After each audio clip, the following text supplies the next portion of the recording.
Welcome back, and thank you for watching Let's Get Political. I'm, of course, your host, Alicia Reese.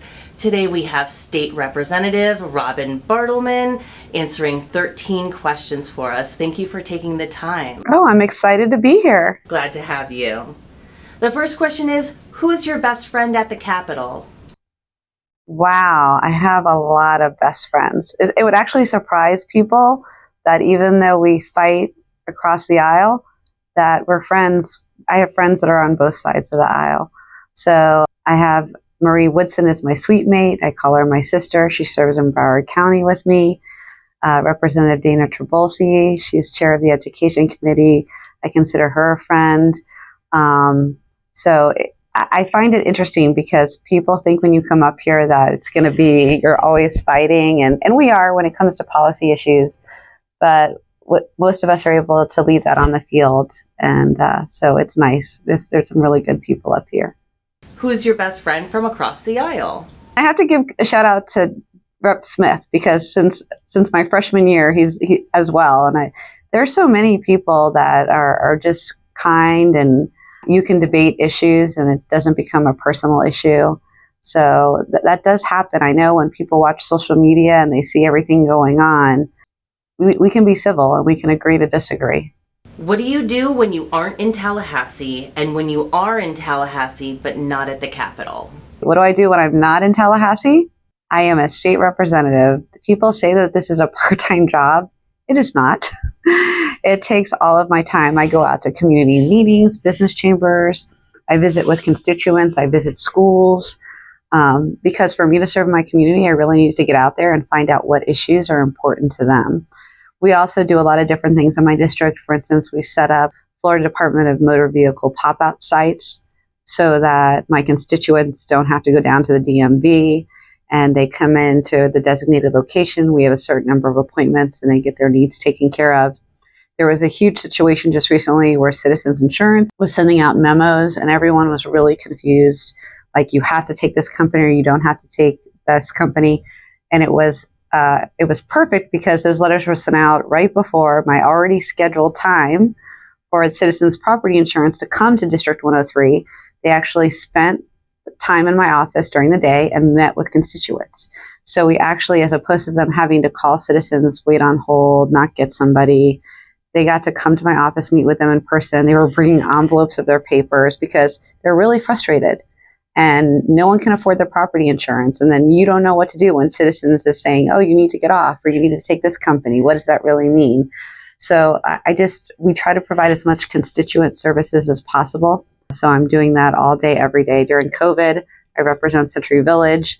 I would go deliver groceries for people because some of them are alone and they don't have family here. So I was at the Walgreens quite frequently picking up their vitamins and their other needs, and then I drop them off at their door. I try to meet my constituents where they are. So I was a former special education teacher and a former school administrator. So I love going to schools. I have reading days. Anybody who has a class, I come in, I'll speak with everybody. I've been to robotics competitions. I go to graduations. I love visiting all the schools the first day. I also swear in student councils. So you can't take, the teacher out of my heart. So any chance I get to go into a school, I'm really happy. What's your favorite bill that you put forth last year? That is very easy. Kid care. I expanded kid care eligibility. And when you talk about working across the aisle and how things happen here, this bill is really important to me because I was a school board member and I had family members. And we have people who are like bus drivers and cafeteria workers or people who are working 9 to 5s. And they make too much to qualify for programs, but they don't make enough to live. Like literally they're one flat tire or one cavity away and, from financial tragedy. It's a huge problem. I saw that with my own family member. And I remember she wanted to qualify for kid care. And she goes, I don't understand. I make nothing. I am barely keeping the roof over my head, but I don't qualify for this program, but I'm working. Like if I quit my job, I would have health insurance for my children. And kid care is health insurance. It's mental, vision, dental, and physical health, pediatrician appointments, all of that. And what it is subsidized insurance by the state. So what happens is you can get your free insurance, but for working families, it's only up to 200% of the poverty level. There's a nuance in the federal law. So what would happen is if they made $1 more, they would get kicked out of the program. So what happens to these families is their children are getting health insurance for $15 a month or $20 a month, and that insures your whole family. So then I get a 50-cent raise, or even if I get $1,000 raise, the minute I am 1 penny above the threshold, I get kicked out of the program, and I have to go from paying $20 a month to $259 a month per child. It's 1,100% increase. So there are people who actually will refuse raises. If you have a child with a chronic condition like diabetes and you depend on that medical insurance for your child to stay alive, you're going to refuse that raise because you know it's going to kick you off. So what this bill does is it actually increases the eligibility to 300%, and it creates a glide path. So as you make more money, you actually pay more money for your child's health insurance, and you move up. So when you get to the end of that cliff, and they call it a fiscal cliff, it's seamless. You're ready to pay for the health insurance on your own. And it's not giving people a handout, it's giving people a hand up. For so many working families that are out there, they're not qualifying, but they are barely making it. And so this bill was about those working families and to protect their most precious asset, their child, and to make sure their child is healthy. I ran it 3 years in a row, and it took 3 years to get here. And I am extremely grateful to Speaker Renner because I met with him this summer before he was going to be Speaker, and he is committed to our working families. And it was 100% in the House and the Senate. And I ran my own bill, which was great. And I'm just forever grateful. I said, if there's one thing I want to do when I'm here, it was that bill. So it's kind of like, I just think about it, and I wish I had it for my family member. When we implement this, it's a game changer. It's just a good bill. What's a bill that someone else put forth that you didn't realize you were passionate about until you read it? My colleague Hillary Cassell, she passed Grayson's Law.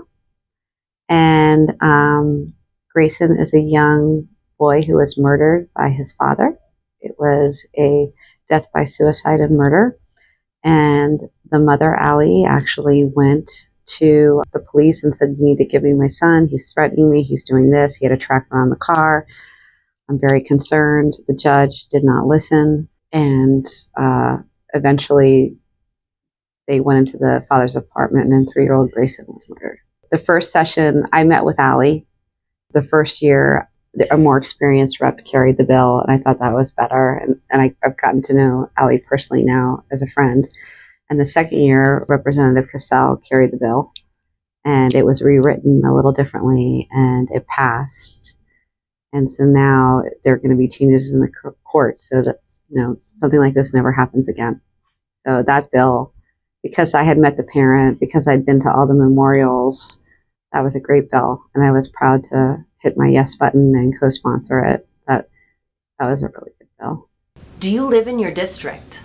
Yes, I have lived in the same house since 1996, and I have 2 daughters and a Chihuahua and a grand pug named Hank, and we all live there. And one of the things I'm passionate about is teachers and teacher salaries.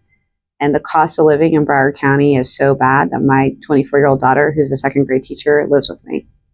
And all the beginning teachers, they're living with their parents, or they're living with multiple people, because South Florida has one of the worst housing crises in the nation. And so they can't afford rent. It's really, really sad. And quite honestly, if I had to buy my house now, I couldn't afford it. I bought my house back in 1996, and it was like $174,000. I couldn't afford my house now, and I can't afford to move either. I'm sure there are a lot of people, almost empty nesters in my place, where like, where am I going to move? I'd have to move out of state because you bought your house at such a small amount, and then your property taxes have been protected. So it's a big deal to try to move. So I love my home, and I love the people and the furry critters in it. You're running for re-election. Yes. Sum up your campaign in one word. Results. I am a Democrat in a legislature that's majority Republican. I have passed 8 bills. Either they've been in a package or a prime co-sponsorship, so I'm including all the bills. I've been able to get things done for my community. I've been able to bring dollars back home. I live out west. Probably we should not be built where we are because we're basically on the Everglades. But we have a huge inland flooding issue. So I've done 2 environmental bills involving sea level rise that was first put into a package, the speaker's package. I did an inland and coastal flooding bill last year, which helps all of South Florida. I ran Mia's Law. Mia Marcona was the student in Central Florida who was murdered by the handyman who was hired and given a key without a background check, and he was a felon, and he used the key to go into the apartment and murder Mia, and Mia graduated from a high school in my district. So we met with the family, and they wanted to make sure that this never happened to anyone else's child. So we passed a law that requires background screenings for anyone who gets a master key. So results. I think that's pretty much what I do. I have another bill, another parent in my district. The bill idea came up in a living room in Southwest Ranches, and it was for her daughter with Down syndrome that changed the retention policy. So what happens is people bring me a problem, and I think the reason why I'm successful in passing bills is because my bills address problems that are universal, and that will make a difference for people's lives. So I would say results. If you win re-election, how do you realistically see Florida in the next 2 years? I am very concerned for Floridians right now. The housing market, they're being priced out of their homes. We have the Live Local Act, but that's going to take some time to implement because they have to develop the affordable housing. So I'm hoping that will kick in. I'm incredibly concerned about property insurance. Before you got here, I was on the phone with a homeowner who is not going to be able to get property insurance because he's over the replacement cost threshold with Citizens. We have a lot of issues, and we need to address them. But that's going to take all of us coming around the table and working together. And sometimes it is frustrating because I think we have really good ideas on our side. As I said, they do get heard, but the hot topic issues, we're kind of looking at solving it different ways. I'm incredibly concerned about what's going to happen with women's reproductive rights. We have a ballot amendment that we don't know if it's going to be placed on the ballot. If it's not placed on the ballot, we have a rep who filed a bill this year that has no abortions. No abortions at all, and no exceptions for rape. And the only exception would be in the case of the life of the mother. And as a woman and a mother of daughters, that scares me. That really, really scares me. And so I'm nervous because if that ballot initiative doesn't get on, and we know the majority of Floridians support some sort of reproductive rights, the fact that bill is proposed this session, I would not be surprised if it comes back, because every year they keep taking. We went from 15 weeks, we went to 6 weeks, and now here's a bill where there aren't any. And even the bills we have don't protect the lives of mothers. Like we have Anya Cook, who went to the hospital and had a pre-viability pre-prom. She had to deliver the dead fetus in a toilet. She lost half the blood in her body. She was incubated. She almost died because the hospital would not perform, what they needed to perform to save her life. And so I'm nervous about what that looks like, what's going to happen. I'm hoping that the pendulum will swing back in terms of holding everyone accountable if they're taking tax dollars for educating children. But we have got to do something about the affordability in Florida. There was just a report today that we have some of the highest inflation in the country, and people need to be able to live here. They need to be able to pay their bills, feed their children, and put a roof over their head. And my constituents are having difficulty with that, and so is everyone across the state. So we have to make sure that every decision we make is well thought out and is going to help Floridians. And so I'm hoping that we're not going to focus so much on culture wars, because every time we have a bill that you have its party lines and everyone's arguing about it, it's like, okay, is this really, this is not what Floridians are looking for. They need property insurance decreases, premium decreases. They need this. So I'm hoping that we get to a point where we stop all of those arguments and fights and really focus on what needs to happen for Floridians so they can live healthy, free, and prosperous lives. What's something about the Capitol that a lot of people don't know? A secret spot or a little known fact? Okay, I'm just going to warn everyone now. I'll tell you what, it's not a good thing. It's the elevators. The elevator, I'm just telling you all, I want you all to come here and knock on my door. I love it when there are hundreds of you in the Capitol. You can't get an elevator. And not only that, there's one elevator that, like, it sounds like the spring breaks every time you're in it. If you were in the Capitol this week, there was not one person complaining, not happy about the elevator situation. So there's a little known fact that we have elevator issues here, and you can't get up. Sometimes and the elevators are really different because you don't push a button and go in and push your floor. You actually go in and you push what floor you're going on a pad, and it tells you what elevator you go to. But it told me to go to H, and it never came. And then I went to C, and then I went to D, and then I hopped on an elevator because it was like on 7. And I go, well, if I get on and get off at 7, then I can walk 3 flights. And I'm wearing heels. It's tough. But a little known fact, we have some elevator chaos going on. What's a misconception people have about your job? A couple things. One, they assume you make a ton of money.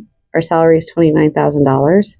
They're like, you're getting paid all that money. You know, I get those emails and I'm like, well, first of all, you definitely don't do this job for the money, because you're not getting paid very well.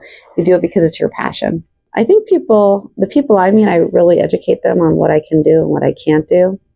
Like, the other thing is they think I can wave a magic wand and get everything solved for them. And the one thing I always tell them, like, if they come to me with like a DBPR issue or a business issue, we'll say, look, we're going to get you through the channels to get to the people to help you, but I cannot mandate that they do something for you, like, because we have to follow rules and laws. But if I find that there's a problem with a rule or law, next session, I can take care of that and bring that up. And here's an example. A teacher I knew, she finally retired after like 30 plus years serving students. And all she wanted to do was to be room mom for her grandson's classroom. Like, that's all she wanted in the world. And then she found out she couldn't be the room mom, because under the FRS retirement system, you can't go back even to volunteer for a year. And so I called everybody. I'm like, who made this rule? Is this an IRS rule? We have a bill now. And we passed a law. And so now FRS employers will create programs so that the teacher who just wants to be the room mom in their grandchild's classroom, or the law enforcement officer who wants to go back and volunteer with the dogs, they can do that now and not fear losing their retirement. Because the threat was that if you go and volunteer at an FRS employer, you would lose your retirement. I know, it's so weird. I still don't understand how that all happened, but we fixed it. So now people can do it, so that's what matters. So there's an example. Like, we tried to figure out, so she didn't get to volunteer that first year, but I fixed it for other retirees in the future. If you weren't a state representative, what would you do? I was actually on my way to be a principal. I was a special ed teacher at the time. I taught students with severe emotional disabilities. Loved my job. Then I became an assistant principal at Ponciana Park Elementary in Liberty City. I did that, and you have to be an AP for so many years and get training. And then your next step would be to be a principal. And my career path was I wanted to be a director or superintendent of special education in Miami-Dade County, where I taught. Got sidetracked into politics, and I became a school board member. I did that for 16 years. So That's pretty cool because I couldn't be the superintendent, but I got to be the superintendent's boss. So it's kind of like a dream. So I guess I would go back. I would continue if I was going back in time. That would have been my career path. And when I'm not a legislator anymore, I could definitely go back to where my heart is, and that's public education. What's a fun fact about your job that people don't know? I guess I would have to say all the opportunities I have to learn about Florida and different areas that I wouldn't normally know. Like I have visited a prison. I've visited multiple prisons. I've been to state parks, tours of hospitals. You really get to learn about all of Florida. Like I'm South Florida, and you always hear from people, we got to chop off South Florida. It's different than the rest of the state. So what's great about my job is I get to meet people from everywhere, and I get to travel around. I have gotten such an amazing education. And, if I'm an educator, I would have just been in that silo my whole life, which would have been very gratifying, and I would have changed lives. But now I'm able to do it on a much broader scale. I'm on healthcare committees, and I also travel places I wouldn't normally travel. And it was interesting because we had a committee meeting, and because we have basically healthcare deserts where in the rural counties, they don't have access to healthcare because there aren't providers. And on the screen, the PowerPoint, there was this one county that did not have one nurse practitioner in it. And it just stood out because everybody had a couple. And I'm like, what county is that? What's that little square? Because they weren't labeled. And they're like, that's Lafayette County.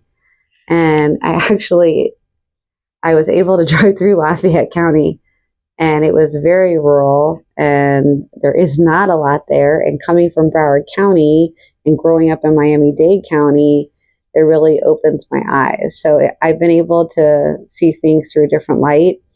Even we had a bill today, and I was like, well, how's that going to impact the rural counties? Because I represent everyone as well. So when I'm passing a policy, of course, I look out for Broward. Don't want anything preempted in Broward.